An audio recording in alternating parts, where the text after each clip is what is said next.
அப்ப எளிமையை பிரதிநிதித்துவப்படுத்தல பாமக. ஊமை ஜனங்களுக்காக நான் வந்து குரல் கொடுத்துட்டு இருக்கேன் அப்படின்னா அந்த ஊமை ஜனங்கள் அதே நிலைமையில தான் இன்னமும் இருக்காங்க.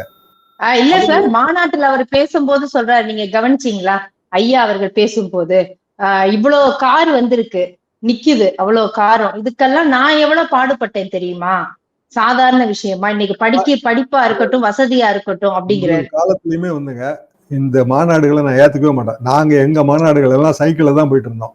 இன்னைக்கு யாரா இருந்தாலும் சரி, ஊருக்கு வெளியில 30 கிலோமீட்டர் தள்ளி ஒரு பெரிய திடலை போட்டு பந்தல் போடுறோம் ஒரே ஒருத்தர் தான். நீங்க மதுரையில எந்த கட்சி மாநாடு போட்டாலும் ஒருத்தர் தான் பந்தல் போடுவாரு. அவர்கிட்ட தான் மெட்டீரியல் இருக்கு. மெட்ராஸ்லனாலும் அதே ஒருத்தர் தான்.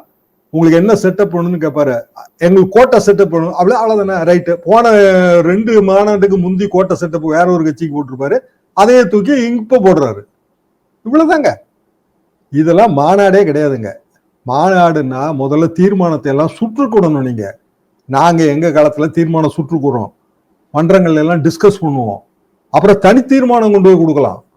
நீங்க எல்லாம் கேள்விப்பட்டிருக்கீங்களா? அத தனி தீர்மானம் நம்மளே கொண்டு போலாங்க. பெரியாரே கொண்டு போயிருக்காரு காங்கிரஸ் கட்சி மாநாட்டுல தனி தீர்மானம். அதை முதல்ல டிஸ்கஷனுக்கு விட்டு தனி தீர்மானத்தை ஏத்துக்கிடுமா வேண்டாமான்னு விட்டு இப்ப தீர்மானத்தை இறுதிப்படுத்தி அதுக்கு பிறகுதாங்க தீர்மானம் நிறைவேற்றப்படும். இங்க தீர்மானத்தை நிறைவேற்றிட்டு சீட்டை தூக்கி பத்திரிகையாளர்கள்ட்ட கொடுத்துறாங்க. கட்சிக்காரனே நம்மகிட்ட தான் கேட்டு வாங்குறான்.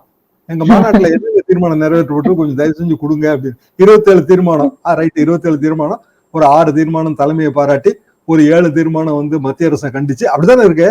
எல்லா கட்சியும் அப்படிதான் பண்றாங்க. எல்லா கட்சியும் தான். நான் எந்த கட்சியும் குறை சொல்ல. நான் வந்து என்னோட பழைய அனுபவத்தையும் இப்ப இருக்கிறது நான் அனுபவத்தையும் ஒத்து பாக்குறேன். சராசரி அரசியல்வாதிகள் அவ்வளவுதான். சித்தாந்த ரீதியாக அதெல்லாம் ஒண்ணும் கிடையாது.